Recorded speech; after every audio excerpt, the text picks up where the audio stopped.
레위기 26장 40절에서 끝절까지 제가 봉독하겠습니다.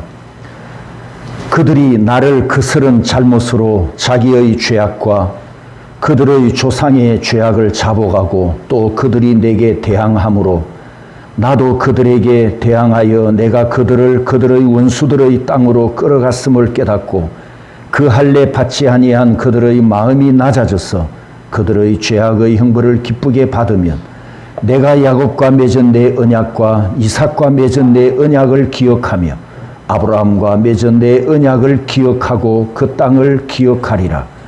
그들이 내 법도를 싫어하며 내 규례를 멸시하였으므로 그 땅을 떠나서 사람이 없을 때에 그 땅은 황폐하여 안식을 누릴 것이요 그들은 자기 죄악의 형벌을 기쁘게 받으리라. 그런즉 그들이 그들의 원수들의 땅에 있을 때에 내가 그들을 내버리지 아니하며 미워하지 아니하며 아주 멸하지 아니하고 그들과 맺은 내 언약을 폐하지 아니하리니 나는 여호와 그들의 하나님이 됨이니라. 내가 그들의 하나님이 되기 위하여 민족들이 보는 앞에서 애굽 땅으로부터 그들을 인도하여 낸 그들의 조상과의 언약을 그들을 위하여 기억하리라. 나는 여호와이니라. 이것은 여호와께서 시내산에서 자기와 이스라엘 자손 사이에 모세를 통하여 세우신 규례와 법도와 율법이니라. 아멘. 레위기 마지막 두 장을 남겨두고 있습니다. 제가 의도한 바는 아닌데 오전에 이어서 오후에도 자카르 방금 읽은 본문에 하나님께서 내가 기억한다, 기억하리라, 기억한다 세 번을 반복해서 하신 말씀이 있어서 이 제목을 가지고 26장을 오늘로 마치려고 합니다. 1절에서 46절까지 제가 이렇게 26장을 분해를 했는데 1절에서 2절까지는 서론이고 3절에서 13절까지는 축복인데 축복에 대한 말씀이 모두 10절입니다. 14절에서 39절까지 저주에 대한 말씀은 25절이고 마지막 오늘 본문은 회복의 약속과 그리고 46절에 결론을 내립니다. 1절과 2절을 보면 레위기 27장 중에서 가장 독특한 서론으로 시작합니다. 레위기 27장 중에 20장의 서론은 여호와께서 말씀하여 이르시되 항상 이 첫 문장으로 1장 1절을 시작했는데 오늘 본문을 읽은 26장 1절 2절의 서론은 부정명령과 긍정명령으로 시작합니다. 1절에는 부정명령이 있고 2절에는 긍정명령이 선포되었습니다. 하나님의 언약의 말씀에 순종하면 복을 받지만 언약에 불순종하면 저주와 재앙을 받는다는 경고입니다. 원인 때문에 결과를 거두는 인과응보를 말씀하셨으나 이 인과응보를 경영하시는 분도 하나님이시기 때문에 궁극적인 결과는 하나님의 은혜에 의해서 결정된다는 것을 가르칩니다.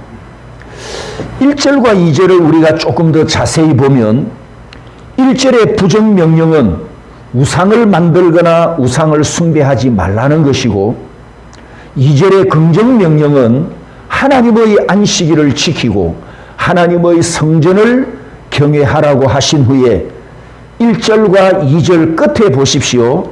두 구절 끝에 보면 아니야외 나는 너희의 하나님 여호와임이니라 이렇게 여호와의 이름을 사인하신 것을 보게 됩니다. 1절과 2절의 두 명령은 모세오경에 기록된 613개의 계명 기억나시죠? 긍정적인 계명이 365개고 부정적인 계명이 248개를 대표하는 두 계명이 1절, 2절입니다. 계명이 613개인데 왜 하필이면 오늘 본문에는 1절과 2절에 2개만 대표로 말씀하셨을까? 이것을 생각해 보면 우리식의 교육 방법으로 표현을 해 본다면 하나님께서 지금 시청각 교육을 하십니다. 즉 1절과 2절에 있는 2가지 계명은 사람 눈에 가장 잘 띄는 것들입니다. 1절 계명은 뭐였죠? 우상을 만들지 말라. 얼마나 눈에 잘 띄는 겁니까? 우상을 만들어 세워놓으면 눈에 잘 띄는 거잖아요. 그리고 모든 사람들이 우상 앞에서 엎드려 절하고 복을 달라고 빌고 사람들이 모이는 곳이니까 눈에 잘 띄인단 말이죠. 반면에 2절도 마찬가지입니다. 2절은 안식일에 노동을 완전히 멈추고 쉬는 것과 그리고 성전에 제물을 들고 가서 제사를 하나님께 바치며 예배를 드리는 장소입니다. 안식일과 성전 중심 예배, 성전 중심의 삶도 역시 사람 눈에 잘 띄는 겁니다. 그러면 왜 하나님께서 1절과 2절을 긍정과 부정 명령을 사람 눈에 잘 띄는 것으로 말씀하셨을까? 이 말씀을 하신 하나님의 의도가 무엇일까? 라고 생각을 해 본다면 사람들 눈에 잘 뜨이는 계명을 잘 지켜야 잘 보이지 않는 계명도 잘 지키지 않겠느냐. 반대로 표현하면 잘 보이는 계명도 안 지키는데 잘 안 보이는 계명을 자원하여 잘 지키겠느냐? 하나님께서 우리에게 아마 이렇게 질문하시는 것 같습니다. 하나님께서 이것이 서론으로 말씀하신 의도일 것이다 라는 거죠. 그리고 1절에 보면 1절입니다. 너희는 자기를 이렇게 2번 반복하였고 또 끝에 보십시오. 하나님 여호와 이름도 2번 반복하여 대칭 구조를 이룹니다. 만군의 여호와인 내가 있는데 너희들이 다른 하나님을 만들지 말아라. 내가 너희들을 애굽에서 구원해 내었고 약속의 땅으로 인도해 갈 때까지 책임질 것인데 네가 의지할 다른 존재, 다른 하나님을 만들지 말아라. 이렇게 말씀하십니다. 내가 너희를 사랑하여 애굽에서 구원해 냈는데 나 외에 다른 것을 사랑하지 말라는 것이 하나님의 의도요, 하나님의 목적이었습니다. 1절에 보면 이렇게 말씀하십니다. 따라서 해볼까요? 그에게 경배하지 말라. 경배한다, 샤하. 경배하지 말아라. 이 샤하의 뜻은 구부린다, 절한다 이런 뜻입니다. 5번째 계명이 무슨 내용이죠? 5번째 계명. 내 부모를 공경하라. 이 명령이지 않습니까? 제5계명의 공경의 대상이 되는 영적 부모와 육신적 부모와 그리고 인격적 존재 외에 샤하, 구부리거나 절을 하면 우상 숭배 행위가 된다.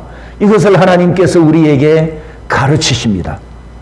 그리고 다시 2절에 보면 내 안식일을 지키며 내 성소를 경외하라. 즉 안식일을 지키는 방법은 여호와의 성소를 경외하는 것이다 라는 진리를 가르칩니다. 우리가 건물을 어떻게 경외합니까? 이 말씀의 뜻은 바로 성소와 하나님의 보좌와 하나님의 보좌가 있는 성전과 그리고 그 보좌에 앉아 계시는 하나님과 동일시해서 성소를 경외하라. 이 말뜻은 곧 여호와 하나님을 경외하라 라는 말과 동의어가 됩니다. 우리가 알고 있듯이 성소는 하나님이 임재해 계시는 보좌입니다. 여호와의 보좌 중심으로 우리 성도들이 모여서 한 덩어리가 되고 한 덩어리 한 믿음으로 하나님께 예배를 드립니다.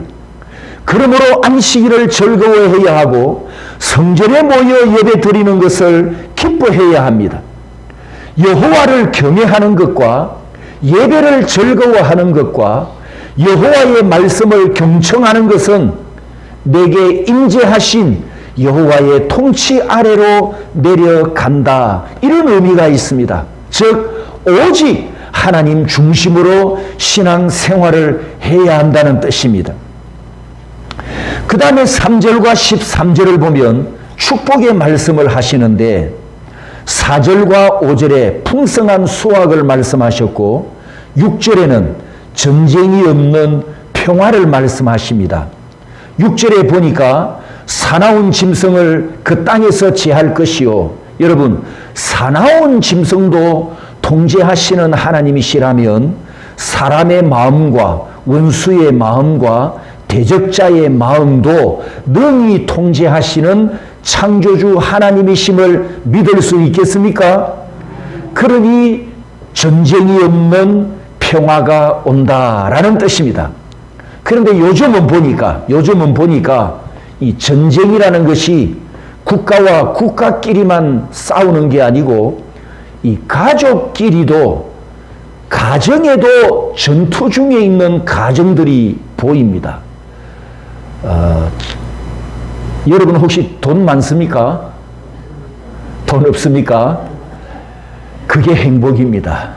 요즘 세상은 이게 지금 돈 때문에 세상이 다 뒤집어져 가지고요.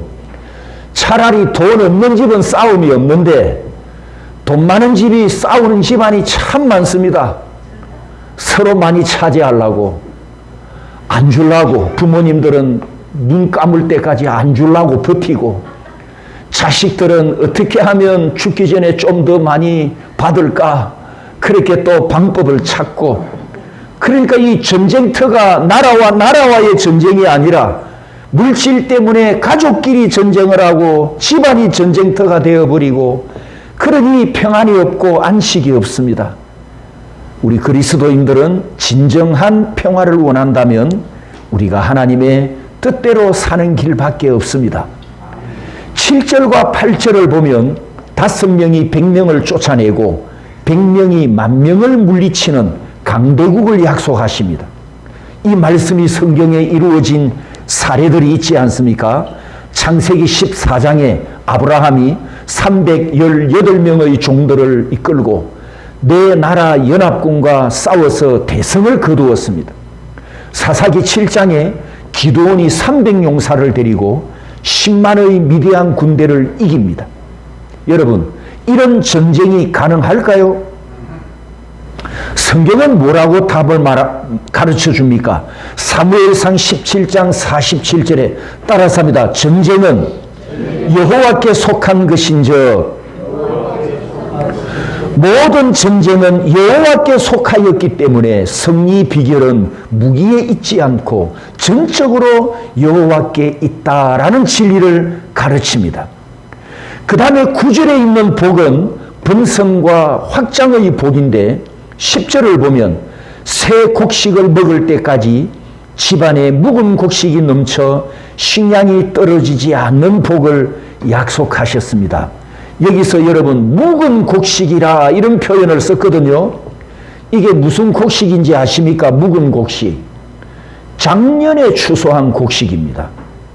작년에 추수한 곡식이 언제까지 있다고요? 언제까지? 올해까지.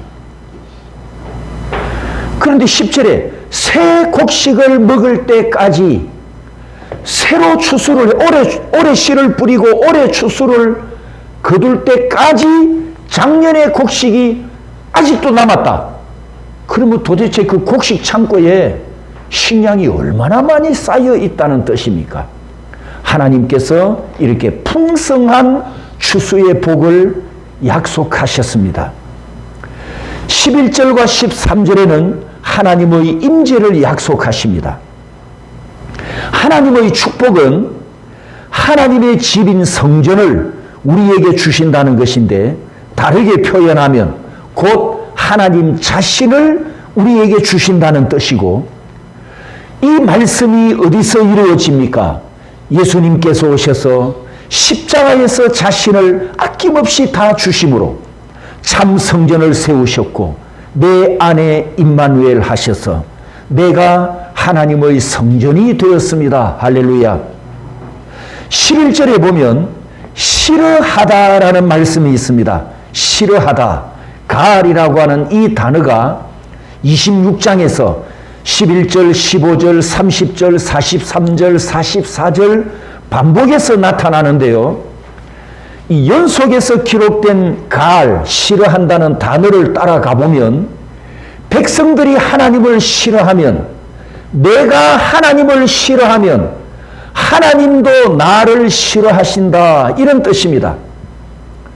하나님께서 싫어하시니 반드시 저주가 임하게 된다라는 진리를 하나님께서 말씀하셨습니다.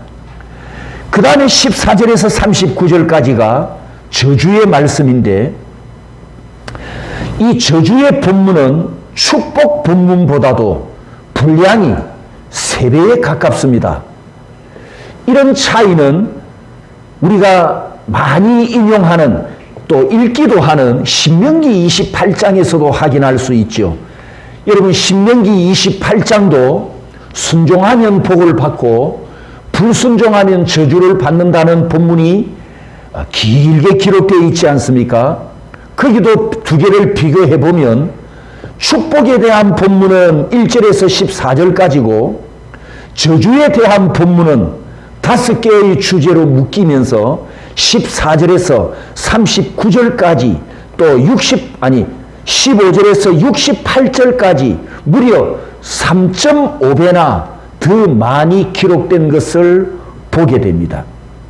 하나님께서 우리의 연약함을 아시고 경고하시는 말씀을 더 많이 하신 것을, 하나님의 뜻을, 하나님의 의도를 알게 됩니다. 자, 오늘 본문의 첫 번째 저주는 14절에서 17절까지인데, 하나님을 향한 인간의 부정적인 행동이 6개의 동사로 반복됩니다. 이 중에 싫어한다, 가알, 싫어한다는 뜻은 거부한다는 뜻이어서 멀리 달아나는 행위를 의미합니다.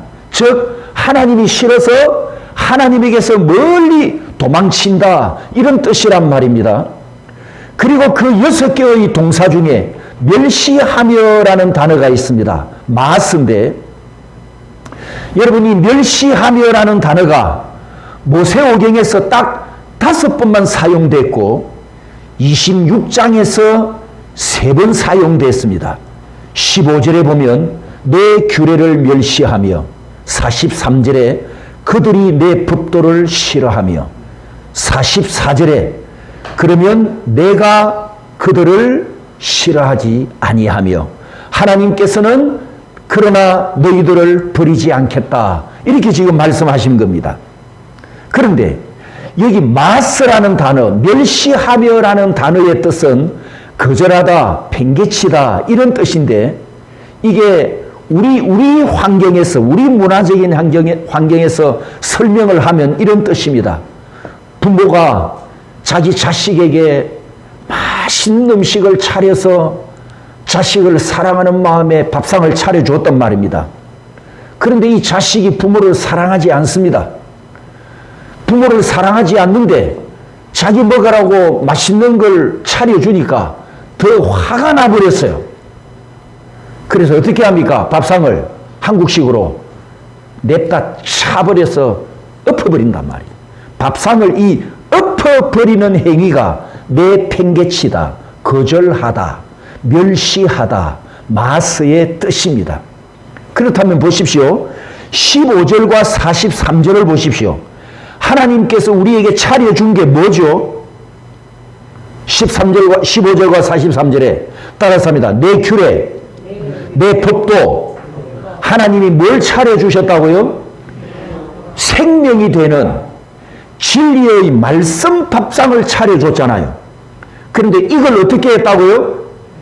그도 차버려서 뒤집어 엎어버렸단 말이죠. 그리고는 가알, 싫어한다, 하나님에게서 멀리 떨어져 도망가 버렸습니다. 그러니 이 죄가 가알과 마스가 하나님께 얼마나 큰 불경의 범죄입니까? 이렇게 사람들이 하나님을 싫어하고 하나님의 존재를 싫어하고 거부하는데도 하나님의 말씀은 내가 너희들을 버리지 아니하며 이렇게 하나님께서 긍휼과 사랑과 인내를 베푸시는 것을 보게 됩니다. 16절에 보면 사람이 하나님의 존재를 거부하고 그의 명령을 멸시한 죄값으로 16절과 17절의 결과가 닥치는데 앞에 4절과 6절의 축복과 완전히 반대되는 내용이었습니다. 두 번째 저주는 18절에서 20절까지 가뭄과 흉년의 고통이 임하는데 여기서 특징적인 단어는 바로 7배입니다. 7배. 하나님께서 18절에 7배의 고통을 줄 것이다. 완전수 7배를 말씀하십니다. 세 번째 저주에도 목축 경제가 망하고 들짐승의 공격을 받는 고통이 있는데 역시 7배 더한다고 강조합니다. 네 번째 저주 23절에서 26절에는 너희들이 저주를 받고 고통을 당하면서도 회개하지 않으면 하나님께 돌아오지 않으면 7배의 고통을 또 더할 것을 강조하십니다. 그리고 마지막 5번째 저주가 27절에서 39절인데 이 저주 5개의 저주 내용 중에 가장 긴 구절입니다. 이 5번째 저주 속에도 7배의 고통을 또 말씀하십니다. 그러면서 5번째 저주 내용에는 너무 비참하고 끔찍한 장면이 있습니다. 29절에 보면 배가 고파서 자기 자녀를 잡아먹게 된답니다. 이 현상이 이방인 세계, 하나님을 모르는 우상 숭배자들이나 또 난폭한 아주 폭력적이고 무자비한 전쟁을 일으키는 살육을 하는 이런 전쟁터에서는 혹시 있을 수도 있겠다. 이렇게 우리가 짐작을 하지만 하나님을 경외하는 백성들이 있는 그래도 아브라함의 자손인데 언약의 자손으로 태어났는데 어떻게 하나님의 나라에 하나님의 백성들이 있는 곳에서 아무리 타락한들 배가 고프다고 자기 자식을 잡아 먹는다? 여러분 수긍이 되십니까? 이해가 되십니까? 지금 이 장면을 하나님께서 하나님을 거부하는 악한 세대에게 내리는 저주로 지금 말씀하셨거든요. 저주 내용이 배가 고파서 부모가 자기 자식을 잡아 먹는다는 거잖아요. 이게 수긍이 될까? 그런데 성경을 보면 구약 역사에 실제로 이런 사건이 있었습니다. 바로 열왕기하 6장에 나오는 내용입니다. 엘리사 선지자 시대고 북이스라엘 남북 나라 두 나라 왕을 다 통틀어서 남북 왕들 중에 제일 악한 왕, 항상 성경에 나오는 악한 왕의 대명사 바로 아합입니다. 그 아합의 아들 여호람이 왕으로 있을 때 아람 나라가 사마리아를 포위하고 장기전으로 전쟁이 가는데 오랫동안 포위하고 있으니까 성 안에 일용품이 공급이 안 됩니다. 식량이 떨어집니다. 물가가 폭등합니다. 나귀 머리가 은 80세겔에 거래되고 비둘기 똥이 은 5세겔에 팔릴 정도로 물가가 폭등합니다. 급기야 열왕기하 6장 25절 29절에 보면 자식을 삶아먹는 비극까지 일어났습니다. 즉 레위기 26장의 심판이 실제로 일어났다라는 것을 구약 역사가 우리에게 증언해 준다는 내용입니다. 그 다음에 마지막에 40절에서 45절까지 오늘 읽은 본문에 하나님께서 회복을 약속하십니다. 하나님께서 악한 세대에 저주를 내리고 심판하시고 징계를 내리고 완전수인 7배의 고통이 더 있을 것이라고 말씀을 하셨는데 정말 하나님의 심판을 받고 그 심판으로 끝나버린다면 사랑의 하나님이 아니시죠. 하나님께서 회개하지 않는 죄인들에게 심판을 말씀하시고 저주를 선고하셨고 고통을 내릴 것을 말씀하셨지만 하나님은 또한 죄인들이 돌아와서 회개할 것을 기다리고 계시기 때문에 하나님은 회복을 약속하셨습니다. 그것이 바로 오늘 읽은 본문 내용인데 세 가지 말씀을 하십니다. 40절에는 자신들의 죄와 조상들의 죄를 회개하라 하셨고 41절에는 할례받지 못한 마음을 낮추라고 하셨고 바로 이 말씀에서 할례는 마음에 행하라 이 주제가 시작이 됩니다. 그리고 세 번째는 43절에 내가 내린 형벌이 너희들의 죄값임을 인정하고 순순히 받아들이라 이렇게 하나님께서 말씀하십니다. 그리하면 너희들이 회복하리라 이것을 약속하신 것이지요. 성도 여러분, 이 말씀을 보면 회개란 하나님께 돌아가는 과정, 슈버, 하나님께 돌아가는 과정인데 첫 번째는 죄를 인식하고 하나님 나는 죄인입니다. 이렇게 스스로 죄인임을 고백해야 합니다. 이것이 회개의 출발입니다. 두 번째는 자신의 죄를 인정해야 합니다. 자기 죄를 인정하고 하나님 앞에 하나님 내가 죄를 지었습니다. 이렇게 자복해야 합니다. 마지막 세 번째는 용서해 주시옵소서 용서를 구하는 회개를 하나님 앞에 부르짖어야 합니다. 그럴 때 하나님께서 다시 회복할 것을 약속하셨는데 40절과 41절에 세 번의 자카르를 말씀하시면서 야곱과 맺은 언약, 이삭과 맺은 언약, 아브라함과 맺은 언약을 기억하시고 가나안 땅, 즉 젖과 꿀이 흐르는 땅을 약속하신 그 언약도 내가 기억하리라 이렇게 말씀하십니다. 그리고 45절에 또 한 번 더 너희들의 조상과 언약을 맺은 것을 내가 너희들을 위하여 또 조상들을 위하여 기억하리라 나는 여호와이니라 이렇게 말씀하셨습니다. 오늘 오전에도 말씀을 드렸지만 자카르, 기억하다 이 말씀은 하나님과 자기 백성 사이를 영원히 연결하는 단어입니다.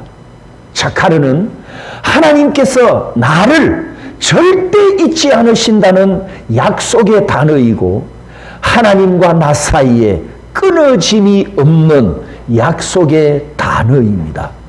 이 자카르 약속 때문에 예수님께서 죄인들을 구원하기 위하여 이 세상에 오셨고 성도 여러분 우리가 혹시 범죄하여 넘어졌더라도 이 자카르 약속 때문에 하나님께 다시 돌아가 회개할 수 있는 길이 열려 있습니다. 할렐루야.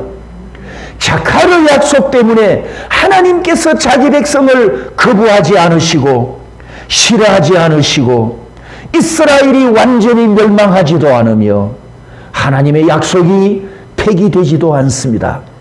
자카르 속에 하나님의 구원 약속이 있고 십자가에 피가 묻어있는 메시아 약속이 있으며 하나님의 영원한 사랑이 이 말씀 약속의 단어 속에 풍성하게 담겨 있습니다. 이제 결론을 말씀드립니다. 마지막 46절 이것은 여호와께서 시내산에서 자기와 이스라엘 자손 사이에 모세를 통하여 세우신 따라서 합니다. 규례와 법도와 율법이니라. 그러면 규례와 법도와 율법은 하나님께서 이스라엘 백성들에게 주신 목적이 형벌과 저주가 아니라 구원을 위한 하나님의 은혜가 담겨 있고 구원을 위한 하나님의 사랑이 담겨 있고 규례와 법도와 율법을 통해서 예수님을 이 땅에 보내주실 것을 약속하셨으니 레위기 26장도 역시 구약 복음이었다 라는 진리를 우리에게 가르쳐 줍니다. 할렐루야.